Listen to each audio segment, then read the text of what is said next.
Nous sommes aujourd'hui toujours sur la saga de Rolf Kraki et nous allons évoquer aujourd'hui l'épisode où Skuld, la demi-sœur de Rolf, mais aussi une puissante reine sorcière, va se révolter contre son demi-frère.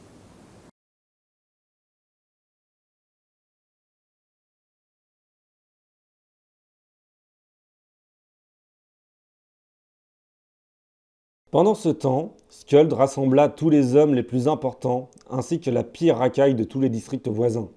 Cette trahison était secrète, toutefois, de sorte que le roi Rolf ne fut pas au courant. Ses champions ne soupçonnaient rien car tout cela était exécuté par de grands artifices et sorcelleries. Skuld exécuta un très grand séisme pour vaincre le roi Rolf, son frère, de sorte que la seconda des Alfar et des Nörn et toutes sortes de mauvais esprits maléfiques auxquels la nature humaine ne pouvait résister. Pour le roi Rolf et ses champions, ils avaient grande joie et divertissement à Lézargas, s'adonnant à toutes sortes de jeux auxquels on put s'entendre, et ils s'y livraient avec habileté et courtoisie, chacun d'eux avait une maîtresse pour s'amuser. Il faut dire maintenant du roi Jorvars et de Skuld qu'ils se rendent à Lézargas avec cette innombrable armée et qu'ils y arrivent pour Yule. Le roi Rolf a fait faire de somptueux préparatifs pour Yule, ses hommes festoyaient ferme. Jorvars et Skuld plantent leurs tentes à l'extérieur de la forteresse. Ces tentes étaient à la fois grandes et longues, avec d'étranges ornementations. Il y avait là force chariots, tous équipés d'armes et d'armures. Le roi Rolf ne prêta pas attention à cela. Il pensait davantage à sa munificence, sa splendeur et sa noblesse, et à toute la valeur qui résidait en son sein. Il pensait en faire part à tous ceux qui étaient venus là, de manière à faire valoir en tout lieu son honneur. Il avait pour cela tout ce qui pouvait adorner l'honneur d'un roi en ce monde. Yalti dit « Réveillez-vous, sire le roi, car la guerre est dans nos murs. Il est plus besoin de se battre que d'étreindre des femmes. Je pense que l'heure ne montera guère dans la halle à cause des tribus de Skuld, ta sœur. Elle a la cruauté des Skuldungar, et je puis te dire qu'il ne s'agit pas d'une petite armée. Épées tirées et en armure, ils encerclent la forteresse. Le roi Jorvars n'a pas une raison amicale de venir en débattre avec toi. Il n'a pas l'intention désormais de te redemander la permission de régner sur ton propre royaume.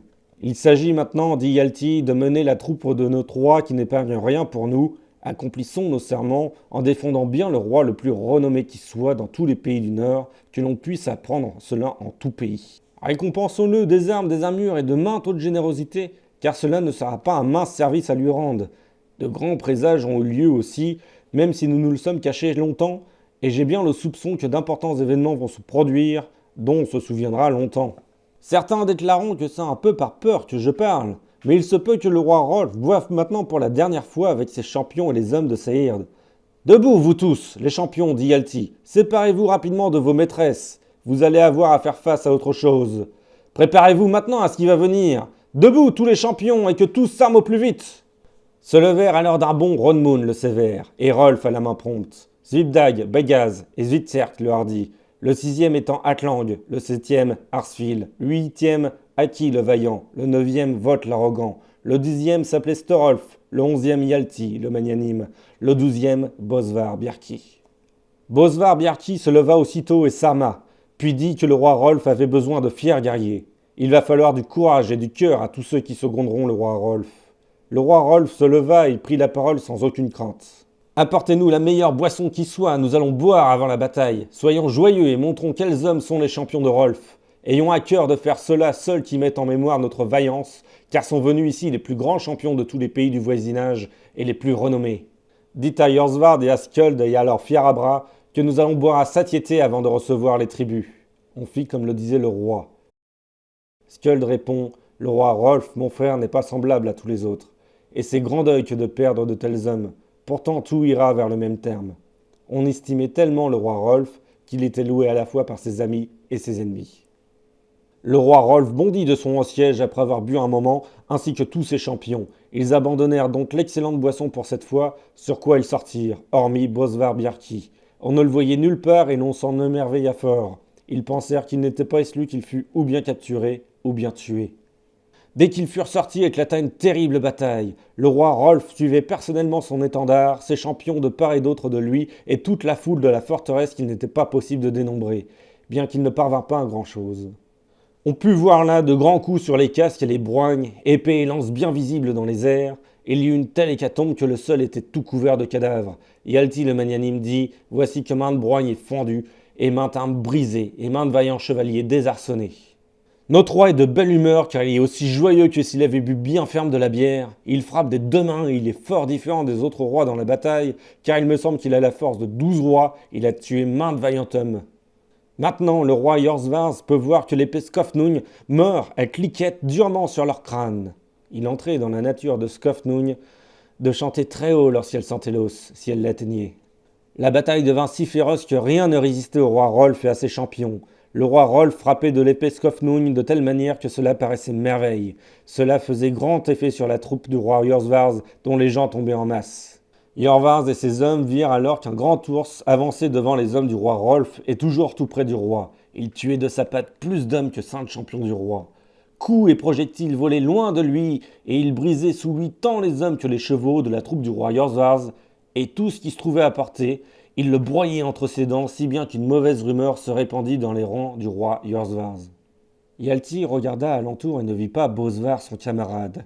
Elle dit au roi Rolf: que signifie que Bosvar se protège de telle sorte et ne se tienne pas auprès du roi, un champion comme nous estimions qu'il était et comme il s'est souvent révélé? Le roi Rolf dit: il doit se trouver quelque part à l'endroit qui nous convient le mieux, si c'est à lui d'en décider. Maintiens bien ta fierté et tes prouesses, mais ne le blâme pas, car aucun de vous n'est son égal, et je ne fais pourtant de reproche à aucun de vous, car vous êtes les plus courageux champions.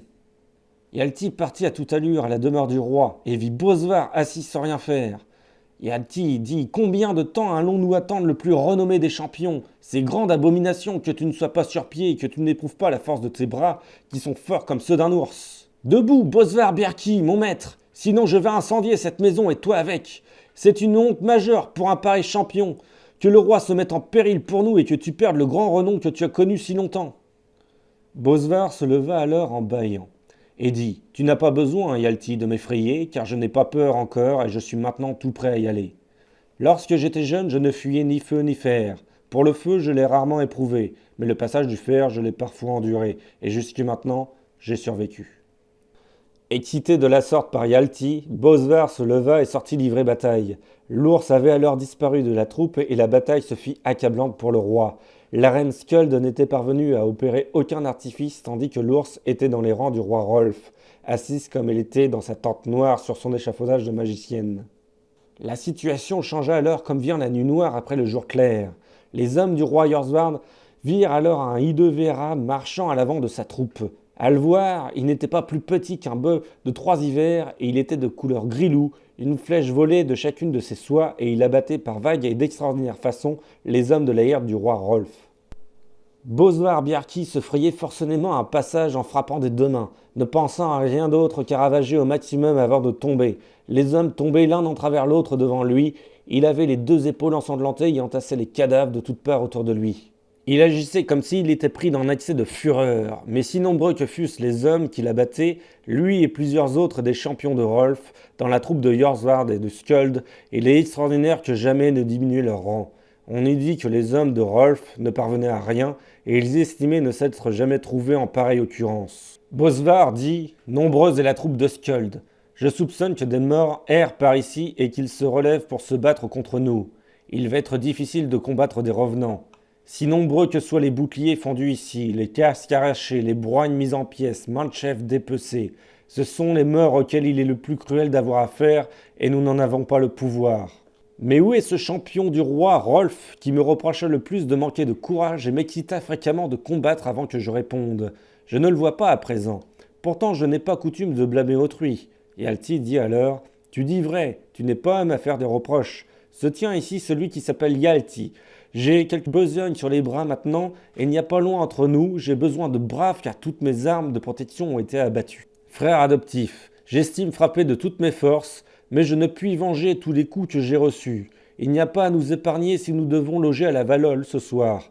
Certes, nous n'avons jamais rencontré des merveilles comme celles qui se trouvent ici maintenant. Les événements qui se produisent nous ont pourtant été prédits depuis longtemps. Bosvar Bjerki dit: écoute ce que je dis. J'ai combattu dans 12 batailles rangées, j'ai toujours été déclaré intrépide. Je n'ai jamais cédé devant aucun berserk. J'ai encouragé le roi Rolf à aller attaquer chez lui le roi Asile. Nous y fûmes accueillis par quelques artifices, mais c'était peu de choses en face de cette horreur. Mon cœur est si affecté que je ne suis pas aussi content de combattre qu'auparavant. J'ai rencontré le roi Yorsvard il y a peu, de sorte que nous nous trouvâmes face à face, et aucun de nous deux n'insulta l'autre. Nous fîmes assaut d'armes un moment. Il me décocha un coup que je trouvais infernal, mais moi je lui tranchai des deux mains, une main et un pied. Un autre coup lui arriva dans l'épaule et je le pourfendis le long du flanc suivant l'échine. Et il réagit de telle sorte qu'il ne souffla même pas, et fit mine de dormir un moment. Je le crus mort. On trouve peu d'hommes comme lui, car ensuite il ne combattit pas moins hardiment qu'avant, et je ne pourrai jamais dire ce qu'il accomplit. Sont rassemblés ici quantité d'hommes marchant contre nous, puissants et riches, affluant de toutes les directions, si bien qu'il n'est pas question de dresser la rondache. Je ne peux reconnaître ici Odin. Je le soupçonne fort, toutefois, de planer ici contre nous, ce fils du Seigneur des armées, le répugnant et l'infidèle. Et si quelqu'un était capable de m'indiquer où il est, je l'écraserais comme une minable petite souris. Cette méchante bête venimeuse serait honteusement traitée si je pouvais m'emparer d'elle. Qui n'aurait pas le cœur amer en voyant son suzerain aussi maltraité que nous voyons le nôtre? Yalti dit, il n'est pas facile de courber le destin ni de s'opposer aux puissances. Et ils cessèrent cette conversation. Le roi Rolf se défendit bien et vaillamment, plus courageusement que nul n'en connut l'exemple. On l'attaquait ferme et des troupes d'élite du roi Yorsvard et de Skjöld l'encerclèrent. Skjöld était venu à la bataille. Elle excitait dans son ardeur sa racaille à attaquer le roi Rolf parce qu'elle voyait que les champions n'étaient pas tout près de lui, et cela, c'était ce que Bosvar regrettait grandement, ne pas pouvoir prêter assistance à son seigneur. Plusieurs des champions faisaient de même. Ils avaient autant envie de mourir avec lui que de vivre avec lui lorsqu'ils étaient dans la fleur de leur jeunesse. La hirte du roi était complètement tombée. Il n'y avait pas un seul homme pour rester debout. La plupart des champions étaient mortellement blessés. Cela s'était passé selon ce que l'on pouvait attendre. Il se fit une telle tempête de sorcellerie que les champions se mirent à tomber les uns sur les autres. Le roi Rolf sortit de son rempart de bouclier, mais il était presque mort d'épuisement. Il n'est pas besoin de faire durer le récit. Le roi Rolf tomba là avec gloire, ainsi que tous ses champions.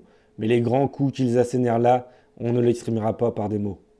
Tombèrent là le roi Yorsvard et toute sa troupe, hormis quelques malandrins qui restèrent debout ainsi que Skjöld. Elle s'appropria tout le royaume du roi Rolf et le gouverna mal et peu de temps.